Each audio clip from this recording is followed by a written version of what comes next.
If you enjoy this video, please consider giving a thumbs up. It really helps the channel. And if you have any ideas for future videos, share them in the comments section below. This original bedtime story is made possible thanks to Slumberland patrons. If you would like to support this channel, you can find Patreon details in the description and on my channel homepage. So just take a moment to allow your eyes to close and allow yourself to begin to relax.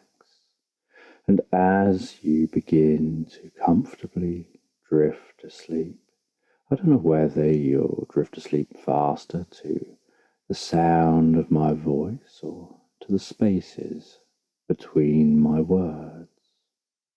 And as you drift comfortably asleep, I'm just going to tell this sleep story in the background.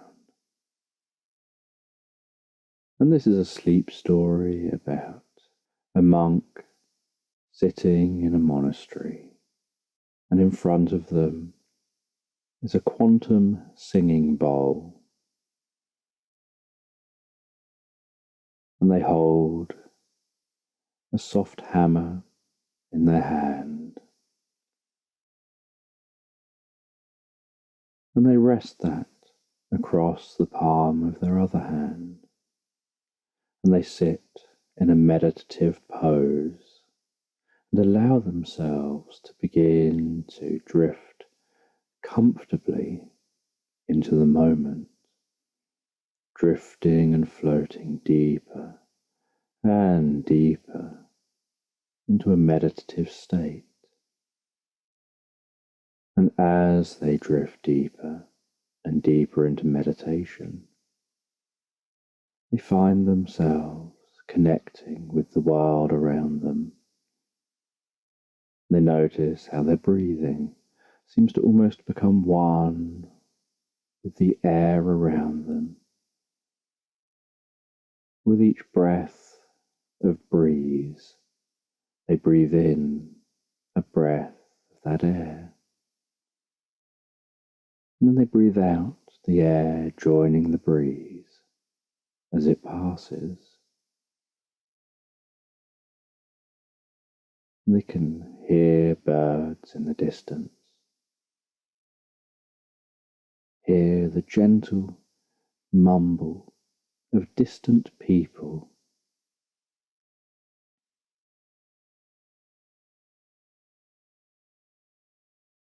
And after a little while, they stop noticing their own body, as if their body has become one with the world around them.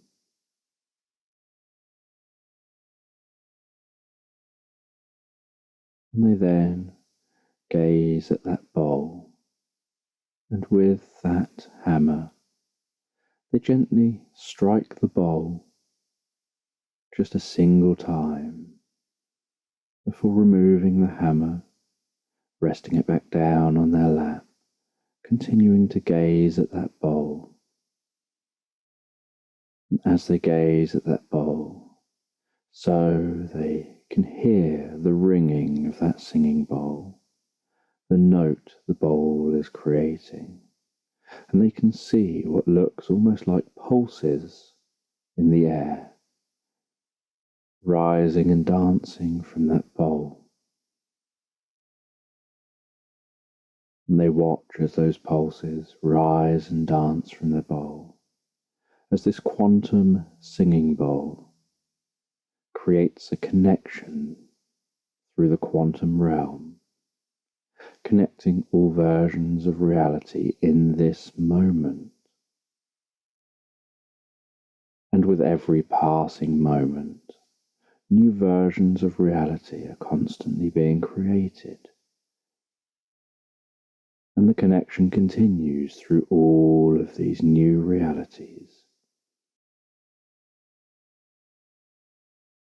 And each new reality feeds back in to that singing bowl's note, stabilizing the note.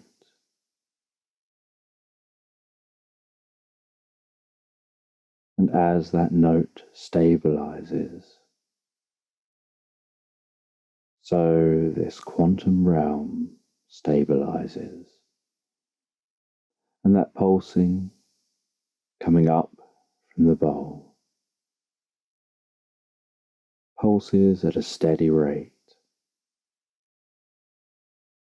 almost like smoke rising up from a fire.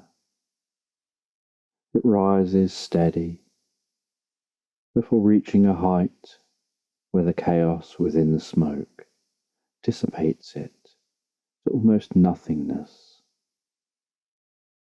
It becomes so spread, and the same with the note. That pulsing rises, and at some point in the air, the slight chaos in the pulse spreads out, making the pulsing appear to disappear. And the monk just continues to stare at that bowl. And then once the quantum realms are stable, the monk uses their mind to have a sense of being in the different realms, of being sat in exactly the same location, just seeing the location from within themselves who are sat in one of the other realms. And as they rest there, and the neurology synchronizes across the realms in almost a brief moment of fuzziness or haze,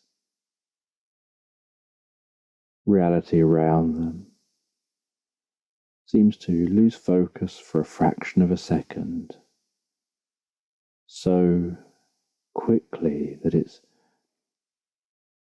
quick enough to almost question whether you really saw what you just saw. As they find themselves in a new reality, still sitting in the same location. But now they are in the them who is in this reality.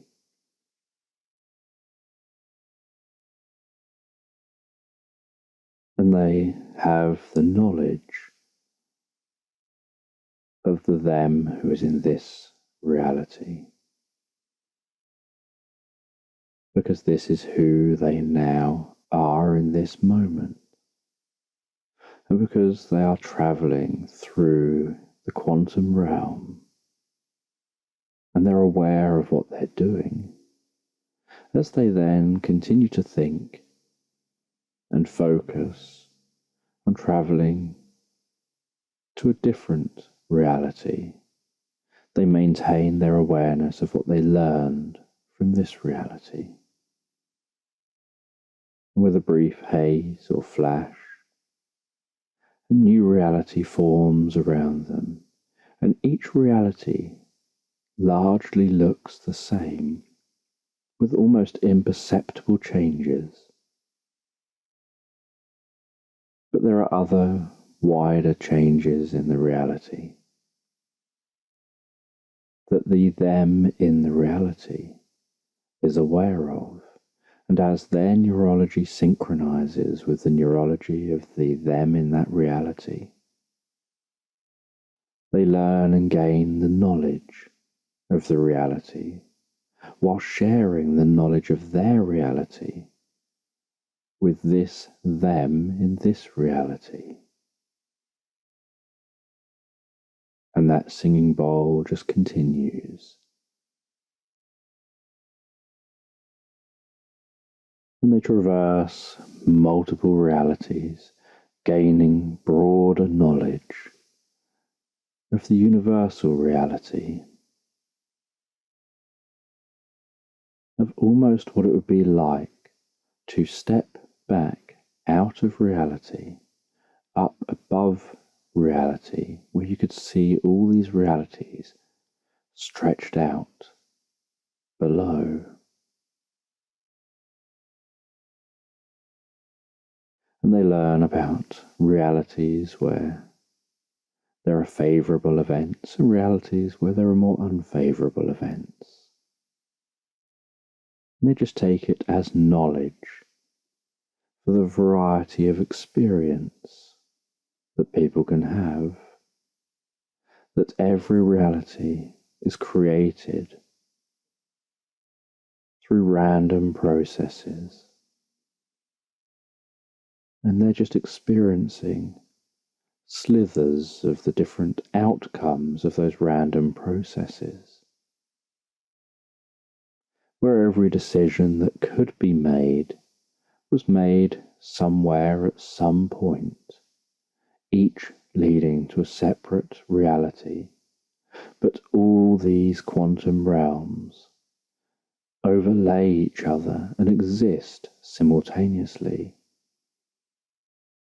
It's just that normally people are fixed in their one reality, their one perception of reality, unaware that when they make a decision to walk out of a door, they create a different reality to when they arrive at their door and then decide, actually, I'm going to take something out with me, and they turn around and they walk back and they pick something up and they walk back to their door and then they leave their door.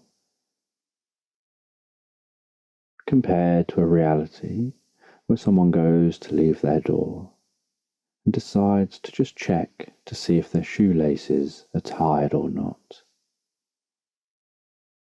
And so they then leave the door just moments later than they would have done. And each of these minor changes leads to very different future outcomes. And each of those different realities is happening simultaneously at exactly the same point in space-time, just at a different frequency of reality. That the matter is there for all the realities, an infinite matter, infinite density throughout the universe. And that infinity is constantly creating larger infinities. But the monk doesn't give any of that too much thought. They're more about the experiential, they're more about exploring the experience rather than understanding the science.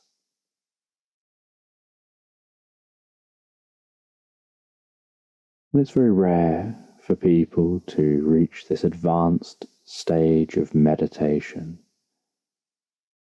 where they can use the quantum singing bowls to traverse through the quantum realm from one reality to another. And with all the changes that can occur and have occurred in the past, each reality contains slightly different knowledge.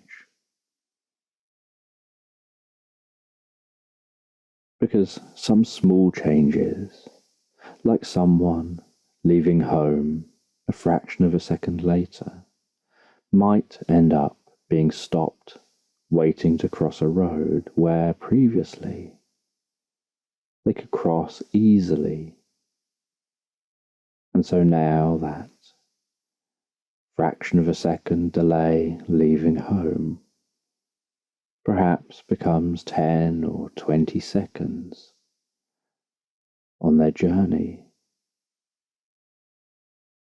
And the original version of them has already walked further down the road while they're still waiting to cross.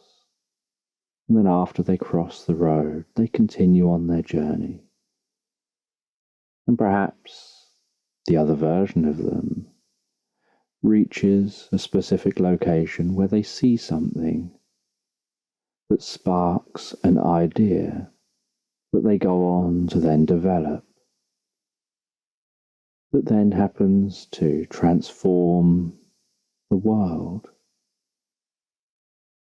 like suddenly developing a communication system or a specific way of doing things, or some invention, perhaps around powering devices, or any number of other things. And yet, in the reality where the person left home a fraction of a second later and got delayed crossing a road, they don't see that thing that makes them come up with that idea, that makes them have that aha moment. And so in that reality, that transformative knowledge may not arise at that point in time.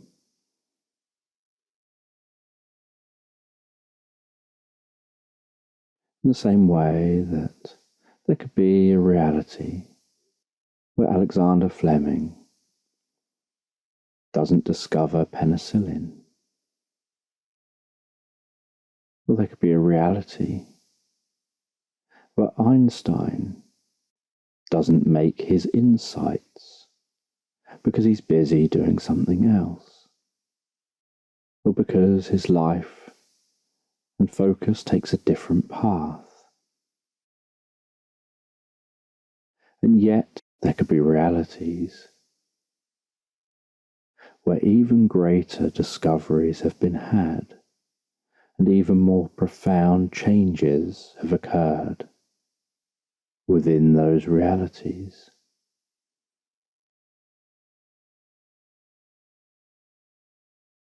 And so this monk traverses through the quantum realm to themselves in each different realm and explores the different realms. And then after their period of exploring the realms and almost having a light-headedness from the amount of knowledge suddenly thrust into their mind,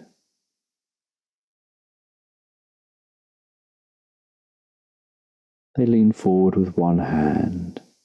They gently touch the side of the singing bowl and feel the vibrations from it, and those vibrations slowing down as their fingertips touch the bowl, to the point where the bowl goes quiet, where the experience comes to an end, and they can place the hand back in place on their lap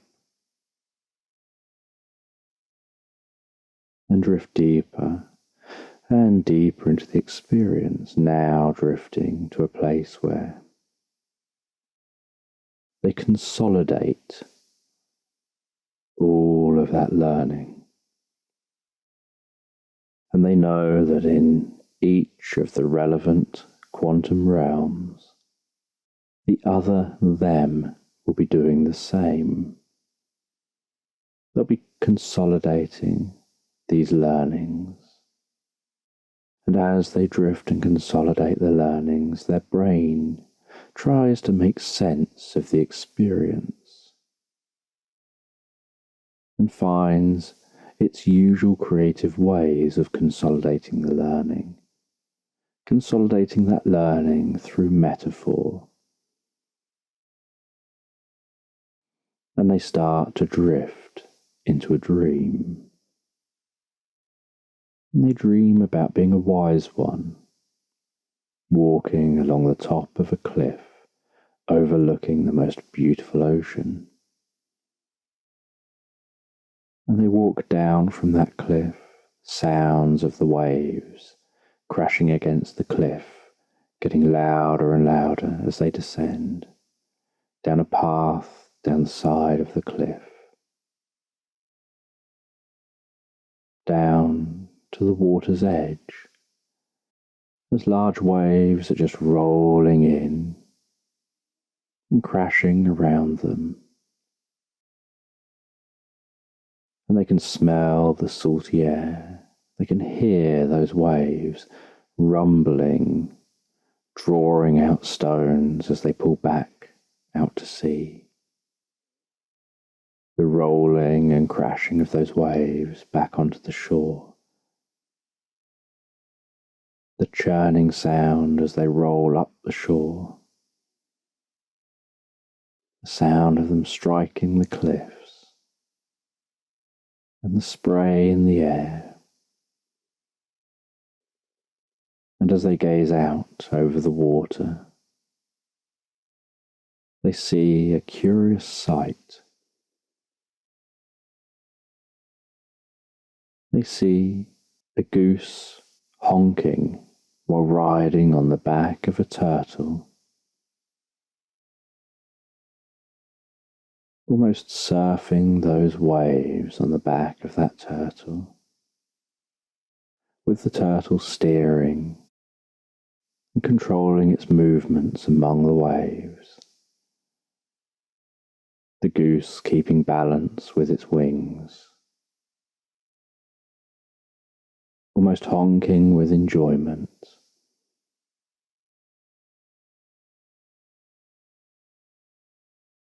And as the waves that the goose is surfing on that turtle on reach the shore, the turtle turns sharply to the side to head across the wave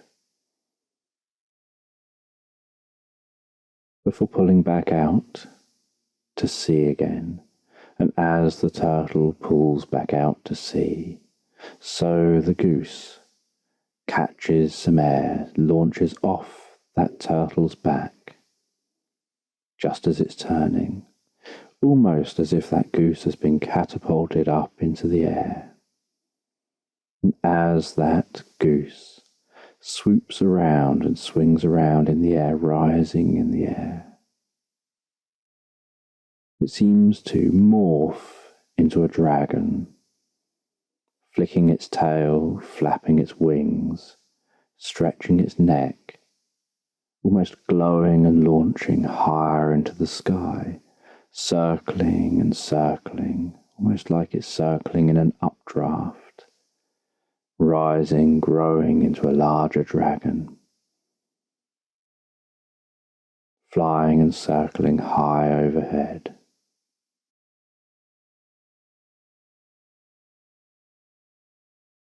And this wise one watches as the waves continue to roll in and crash on the shore. And with one wave, they notice a little glint of light coming from the center of the wave as it rises out of the water before it crashes down. They hear the clink, clank and rolling of a glass bottle being thrown across the shore. They head over to that glass bottle and discover that inside this sealed glass bottle is a scrap of paper. They pop the cork out of the top of the bottle. They tip out the paper. They unroll that paper and they read the message. And the message just says, travel south to find the tree that sparkles and shines in the sun, that catches the beams, making one become many.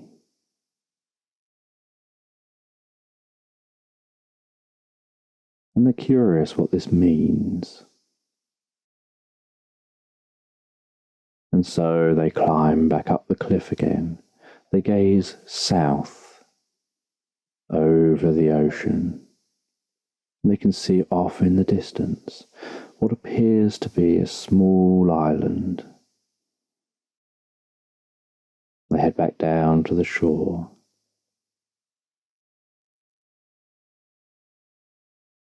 They make themselves a raft with some driftwood.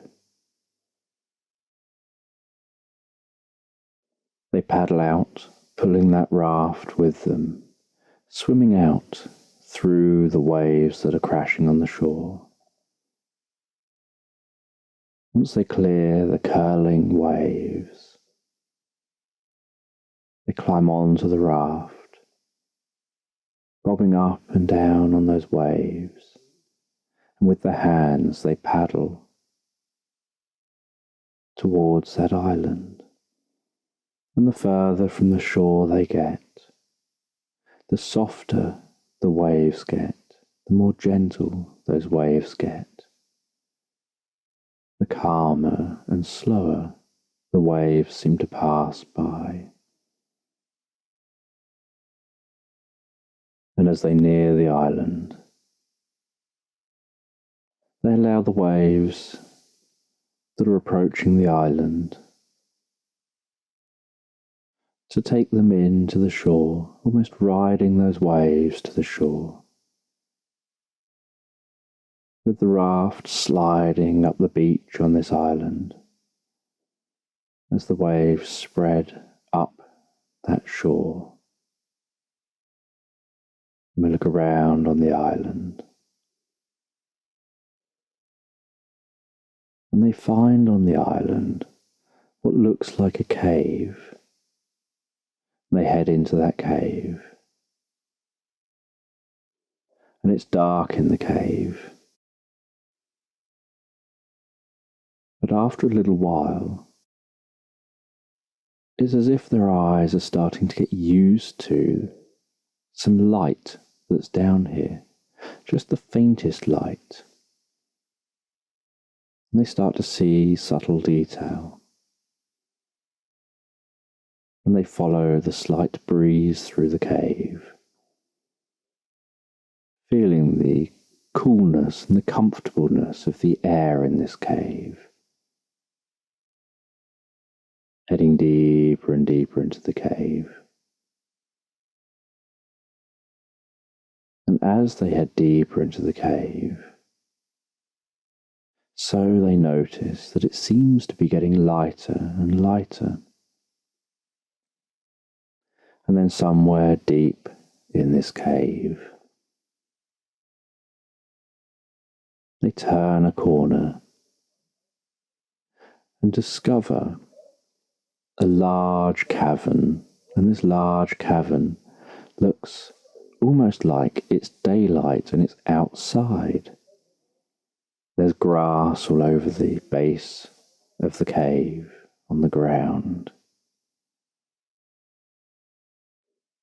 And there's the most beautiful tree standing tall in the middle of the cave. And hanging from the tree are crystal leaves. And they walk towards that tree, and they can hear what almost sounds like slight twinkling and humming with the most beautiful notes from the tree, as if the leaves rubbing together and making that tree sing an ethereal tune.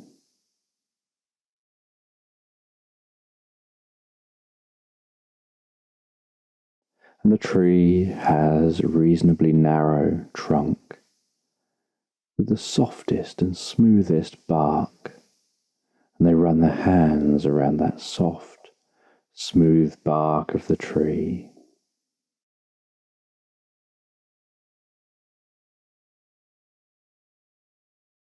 And they don't know what is expected of them here, so they just sit and wait and admire the view of this tree, and how this place looks so much like it could be outside. And the ceiling of this cave here in this cavern almost appears to glow with a daylight blue.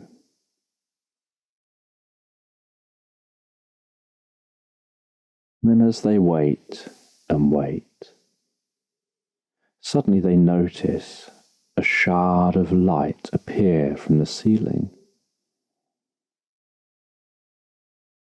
And they can see that that shard of light, which is reaching the ground, seems to be very, very slowly moving across the ground in the direction of the tree.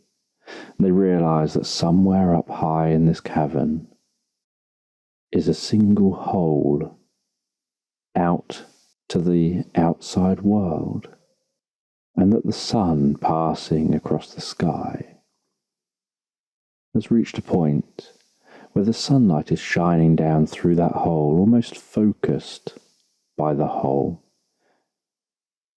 to create a line of light, a shard of light that's moving towards that tree. And the wise one stands up and watches as that light gets closer and closer, incredibly slowly, moving closer and closer to the tree. And as it reaches the tree, so the first leaves that it reaches start reflecting and splitting that light, making rainbow colours spread off from those leaves. And they start chiming even more, as if the light has some pressure to it. And a little bit later, that light eventually reaches near the middle of the tree, and as it does, the most incredible thing happens. That the way the leaves are laid out makes that light reflect around from the middle of the tree out to all the leaves, bouncing around between the leaves, but for projecting around the inside of the cavern, off in all directions, down, left, right, in front, behind, and all around upwards as well, just reflecting that light, the most beautiful rainbow patterns. And the wise ones, unsure what this all means, what they should learn from this. And that light is reflecting across them as well as they stand in this cavern. And for a while, as the sun slowly moves across the sky, the light slowly moves around the inside of the cavern. And they watch this experience, aware that this probably only happens at most once every day. And with the increased reflecting light, so the whole tree begins to sing and chime in the most beautiful way. And as it does, they hear a rumbling on the far wall. And they notice a cave entrance open up on that far wall, as if the mechanism for triggering that entrance opening was a specific frequency of the chiming from the tree. And they don't know how long they'll have before the entrance closes, or if the entrance will close, but they assume that given this happens almost every day, that the entrance probably opens every day to that chime, and then closes as the chime dies down, ready to open again the next day. So they quickly head in to this opened cave, and inside the cave they see a pedestal right in the middle of the cave, and on that pedestal is a book, and it's an old, incredibly ornate beautiful book. They carefully open that book and take a look at the pages, and every single page is a mirror.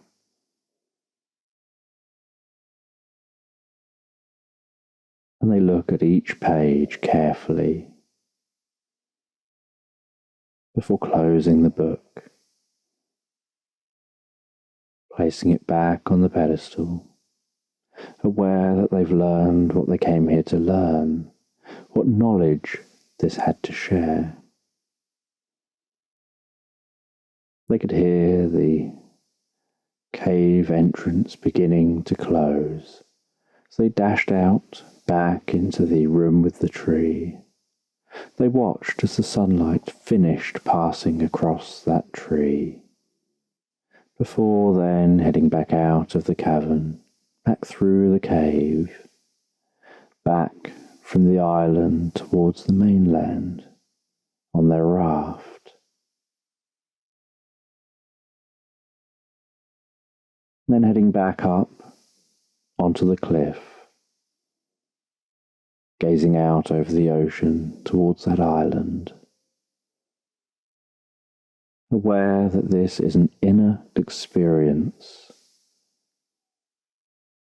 like a dream guided by their unconscious mind, to educate them on the experience that they had had during meditation.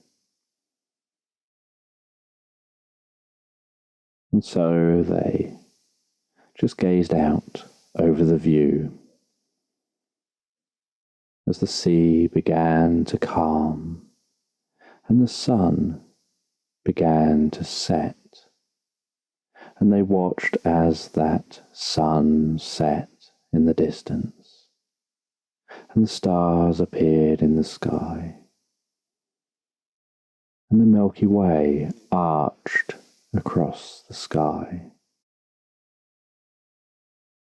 And then, as nightfall deepened here and darkened here, so they drifted almost into a place of nothingness in their mind, a place where there was no backwards, no forwards, no left, no right, no up nor down, a place where there was just being in the moment, where time may as well have stood still, with no reference in this place to be able to judge time.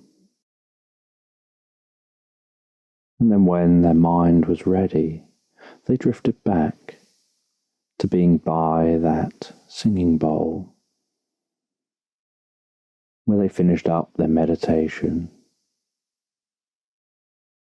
And that night, still absorbing their experience and processing all the knowledge they had gained and the inner experience they had had, they drifted and floated so peacefully and so pleasantly asleep, aware that they'll sleep so comfortably all night and awaken feeling refreshed and revitalized in the morning, as they peacefully drifted and floated, relaxed, asleep.